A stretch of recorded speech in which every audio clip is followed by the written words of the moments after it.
and we've been working on a new partnership for the past year or so with a nonprofit organization in East Harlem called Youth Action, YouthBuild.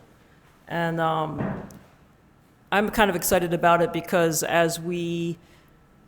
this year has been a lot of progress in terms of like the size of our installs. We finished this big install here at Grand Street where we have 3 towers and everyone fibered up. And now we have projects in the Bronx, we have projects in Upper West Side, we have projects in Sunset Park, Brooklyn, Park Slope, Brooklyn, where we're moving into whole building installs. And it's becoming clear that as an organization that's been very successful historically within volunteer-driven workforce, to scale to cover more and more of New York City, we're going to have to make some strategic decisions. And one thing that I've been working on in my concentrating on outreach and community partnerships is that if we can build our volunteer corps, or at least our skilled worker population in each neighborhood where we have a presence, then this is much more replicable and scalable. So Youth Action, YouthBuild contacted us last year when they were applying for funding for their next-gen digital workforce training program. And Youth Action has a bunch of different, you can go to the next slide, a bunch of different courses that they offer. So it's basically for young people in Harlem, ages 17 to 24.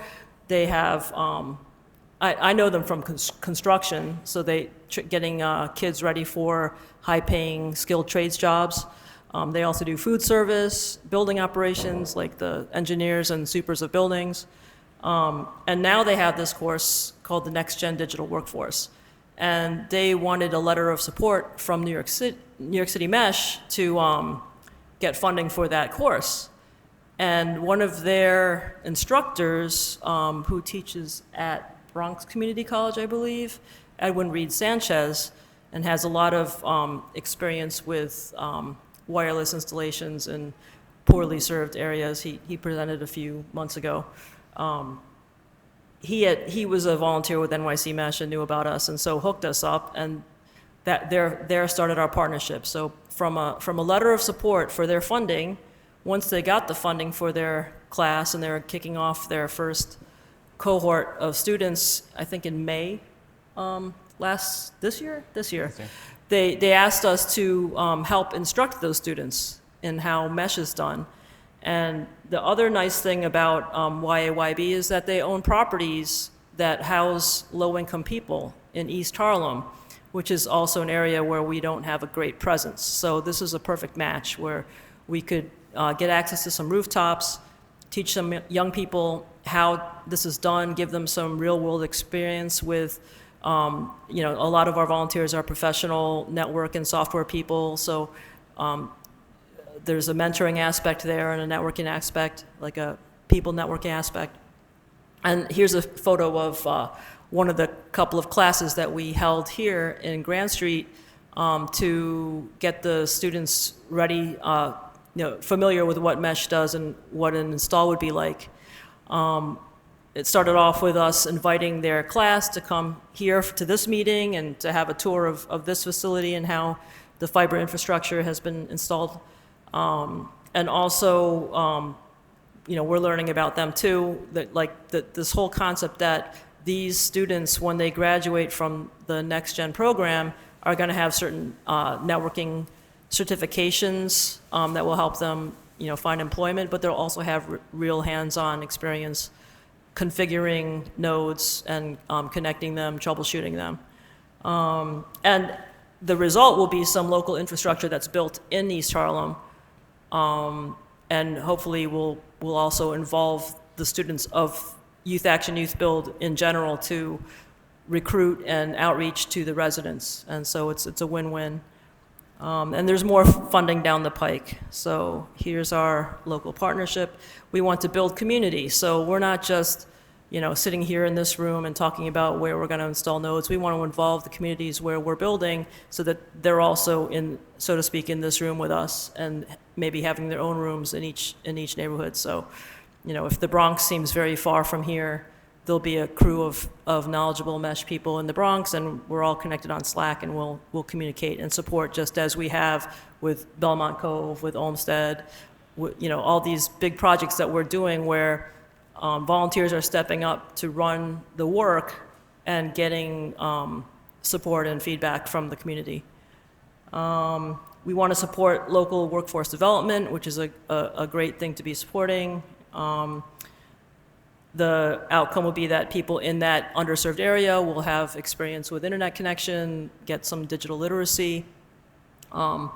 And also we want to train those people, in each community, make partnerships with nonprofits who are well established in the communities to groom more volunteers to support and install, so we can keep on supporting expanding. And then the last thing is I want to be able to document this work so that we can just start it up in another neighborhood as we go along. So I will pass this to Andrew, who is the volunteer who stood up to say, that he would sort of coordinate the work with the next gen students. Yeah, hey everybody. I'm Andrew. I live in Harlem, and this seemed like a great opportunity to help expand coverage in an area where we don't have very much. In addition to hooking up the residents of these buildings, but then also building capacity in the neighborhood. So you can see East Harlem is an area, I think there's some history here where we had a node or two and it sort of peters out. This is where I'm really hoping an opportunity to get something that stays and can grow and sort of self-sustain. So yeah, like Marg said, they have like 12 properties, I think, here, scattered throughout this area between 3rd and 1st Ave. And the line of sights are a little tricky, so I went and sort of scoped this out. This is the plan that we came up with. We've got a Link NYC kiosk on one side over here, and then that also happens to be the headquarters of YAYB, where they have a Spectrum connection. And so between these two sources, we can get a VPN back to the rest of the mesh, or a reliable pair of VPNs back to the mesh, right? And then we can then go and distribute it throughout the neighborhood, right? So this is the plan for how we're going to cover every single building in their portfolio and beyond into the rest of the neighborhood. And you can see we got up on some rooftops and we started working on this.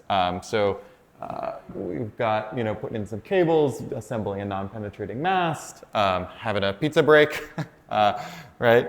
And so this is what we've built so far. So we got the students out and we put up a node on the rooftop of the headquarters with an SXT to the kiosk on 3rd Ave. And then we were able to set up a light beam point-to-point and beam it across to this other building, which is very central. We're calling it's node number 641. And then that will allow us to reach the remaining buildings. And then 2 weeks ago, I think, we stood up this sort of first client of 641. And that, in turn, because there's sort of a building in the way here, right, that now means that we are one hop away from every single building in the whole system now, which is cool because that means if anyone in their whole setup wants to get signed up, we can get them set up without having to visit another address. And you can see sort of a little example of this here. I think this is what's so cool about the mesh, right? Is we have this connection. You can barely see it in the tree, but there's a Link NYC kiosk over there. And we were able to set up an SXT in the right spot to see it, and then sort of run a cable over, beam it over from a different spot, which has line of sight to the next building up, right? And then build point-to-point, chain it together with the Omnis, and finally make it to, hopefully, right, we'll be able to plug someone who lives in one of these apartments over here, and they'll be able to use this whole chain.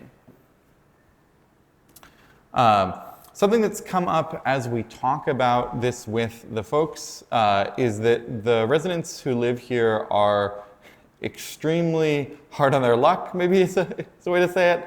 And our standard install fee is likely a pretty significant burden. Some of these folks are paying less than that in monthly rent. And 1 in 3 of them from the sort of neighborhood statistics don't have any household internet connection, right? So when we're normally talking about the value proposition for most of the people that we do installs for, we're saying, oh, you'll make it back on your Spectrum connection within a couple of months, right? These folks don't have a Spectrum connection, right? And so this is sort of a bit of an obstacle that we are looking to try to get around. And one way that we can try to do that is that the YYB organization, as Marg mentioned, right, is interacting with us because they want us to train these students, right? So they're in this position where they are training students, but they are also like the landlord of these folks. And so they, are going to give us money to train the students, right? But of course, we don't run a training business, right? And so what we would really love to do is get these folks hooked up. And so my proposal is that we can use that money to cover the install fees for these residents, right? But then the question becomes like, how many people should we connect for that amount of money, right? And we, simple math here, right? Like we could do 16 units at full price, 36 units at our standard subsidy price.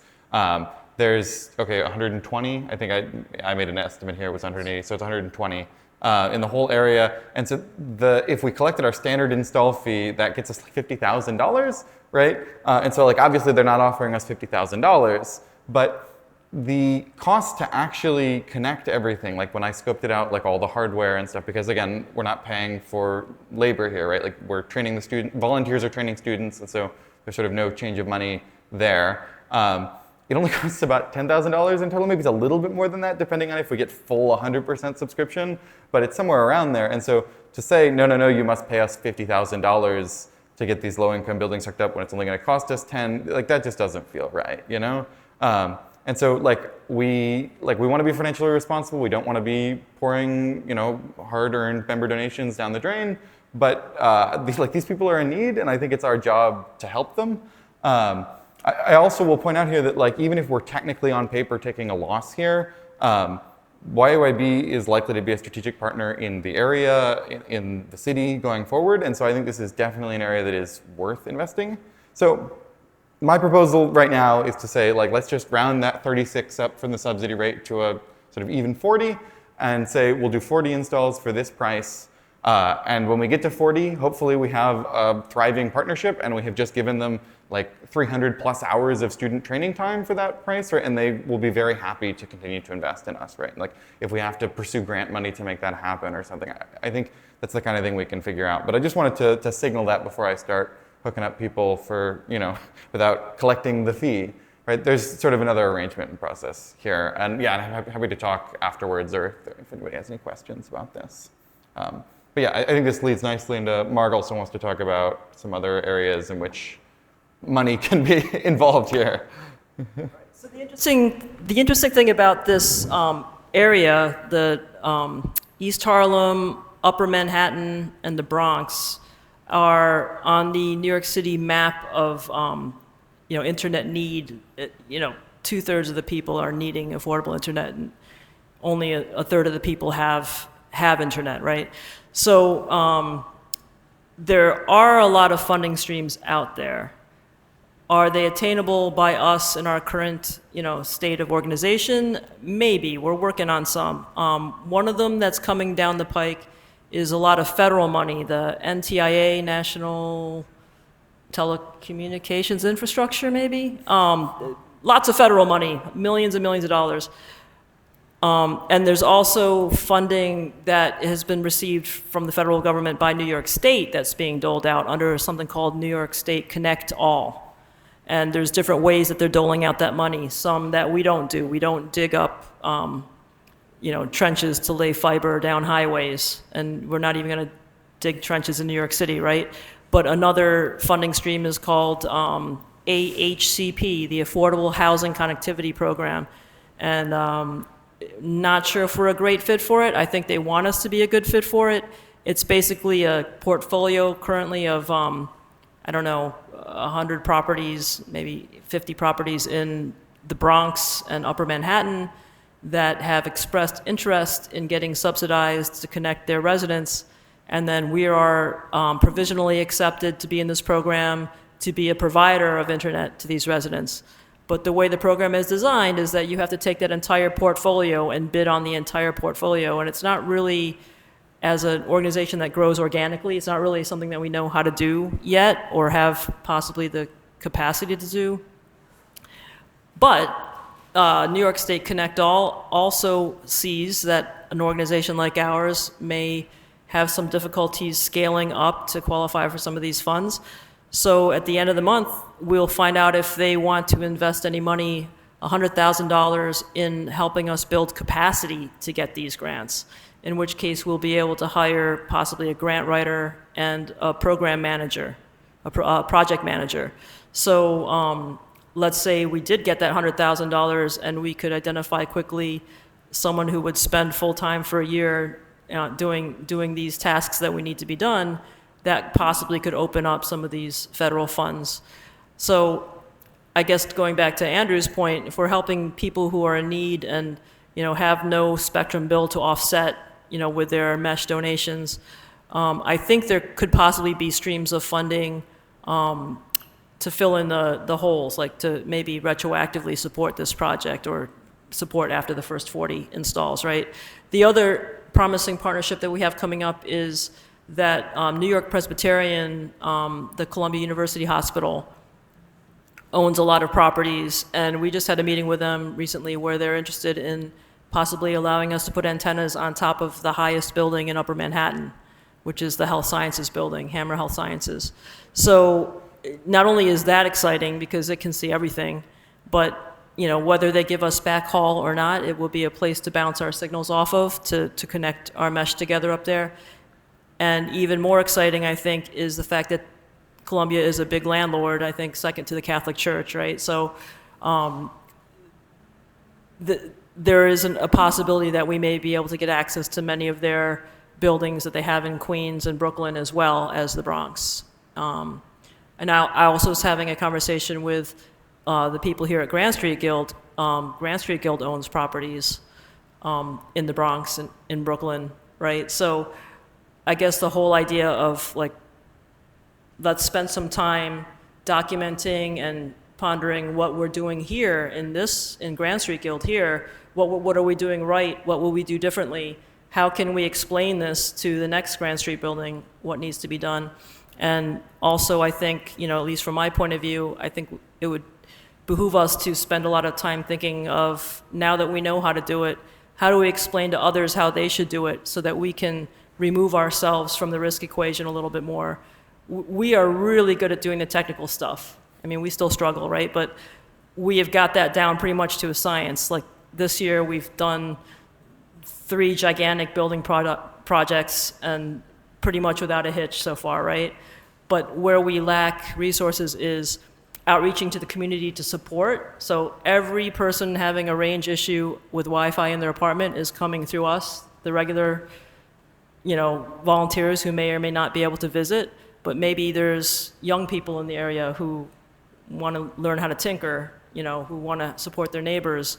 Maybe there's organizations that have access to those young people, so we don't even have to find the young people, we just have to find the organizations. So, really want to spend some time this year looking for more opportunities for partnerships, so Columbia Presbyterian, Grand Street Guild, any other neighborhood, YAYB, of course, any other neighborhood organizations that have their finger on the pulse of the neighborhoods, who we can teach, whose volunteers we can teach so that they can carry forth and do much more. So, this is part of the other presentation. One of the contacts that we got through YAYB was with Taino Towers, which is kind of like a similar development to here, very tall buildings in East Harlem.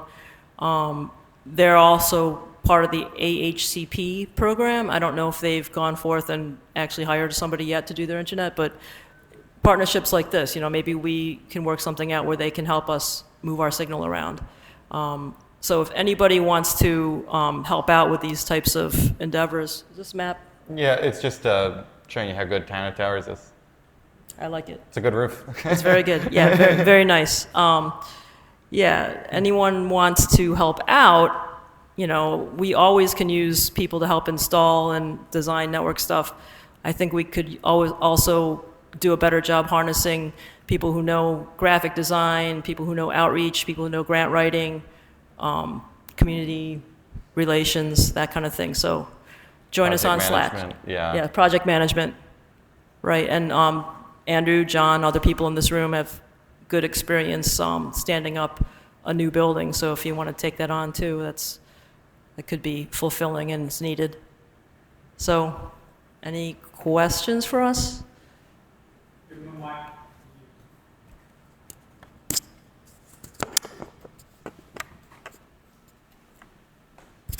you go. Yeah. So, excuse my ignorance here. So, as far as like the install goes, so you've already set up all of that equipment, right, in those buildings, and so the install part now, the thing that the renters would pay for is just running Ethernet down, and then do they get a router or something for their? Yeah, so I'll clarify. The things we've set up are the red dots and the blue links. The gray dots and the gray links are planned. Okay. So we're sort of part of the way through. Okay. Less than half, right? And then I'll clarify a little bit about our normal sort of financial structure. Is usually the mesh pays for hubs outright ourselves, right? So when we stand up a neighborhood hub, we pay for the equipment that's there, and then when at the time of a connection, each apartment pays us a fee, right? And so this has been, I put this through the approval process for a hub, and we have 3 hubs here basically, right? And the idea is that, then that hub gets paid for by the installs of the neighborhood, right? Right. But in this case, right, asking for a little bit of a different process. Yeah. Yep. Just to add to that, right? So a standard install, if it's a building we don't have any equipment on, we pretty much break even or even come in just a little bit in the red. And then some people donate and we're fine. If there's already like equipment on the roof, then yeah, it is mostly just a wire and a router. But, just a little bit extra. Yeah, I'm curious for, like, let's say, for example, YAYB 641 there. Do you have a unit connected yet, or is it just a rooftop? And does that mean there's a PoE injector in someone's house or a common space or that? That's kind of the first part of the question. Yeah, so here it is in the office, because this is the office. Right. And so that we're pulling power there. There's like a shelf in one of the rooms that we put up. Here we put up a shelf in the basement. We found an outlet. The super let us in, sort of made it work. And then here it is, they actually have an office in this building as well. So sort of like that's what we're going with right now, with the idea being that, we basically can't expand. We've hit the limits of their administrative space, basically. We can't expand further than this without continuing to do things like basements. And so really it is time to do apartments. Right, roger that. And then is there like who's doing outreach or publicizing this to the people who live in these buildings? Yeah, so they have staff, fortunately, and so we're working with one of the trainers to try to coordinate on that, but it is a gap. It's not really in his job description to do this sort of outreach, and so we're trying to figure that out. Yep. One of the ideas that was bandied about, but we need to come up with a plan to implement it, is that these YAYB students, even the ones who are not the network technician class, are supposed to do X number of hours of community involvement and social capital. So doing outreach to neighbors and, educating them on the benefits of a network connection and how to access it could be in that purview. We just have to have a meeting and design that. So, but that would be an awesome thing to be able to offer to other neighborhoods as well.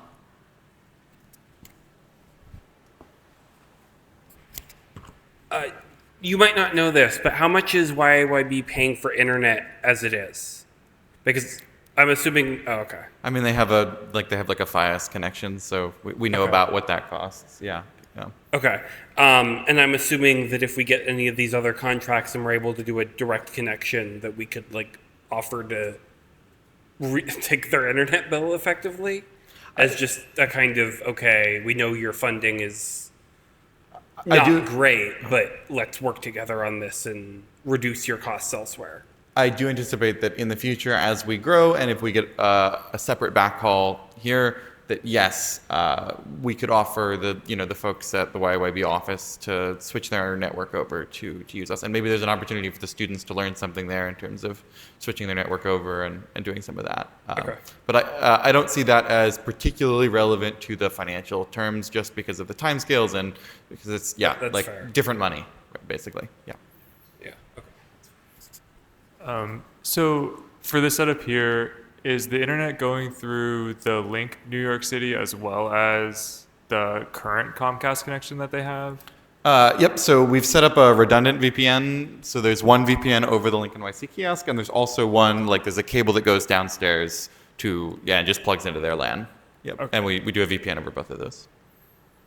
Okay, cool. And then for any of the buildings that aren't connected so far, those would be part of like the install fee, like, or are they? Yeah, so the idea is if we got someone in one of these buildings that wanted to get signed up, right? Because like there's an outreach step here, we have to get an apartment interested. Then we would stand up and we'd put basically a standard install with an Omni and a light beam on their roof. You hardly even need the light beam at this distance. Yeah. Okay, cool, awesome. Yeah, thank you.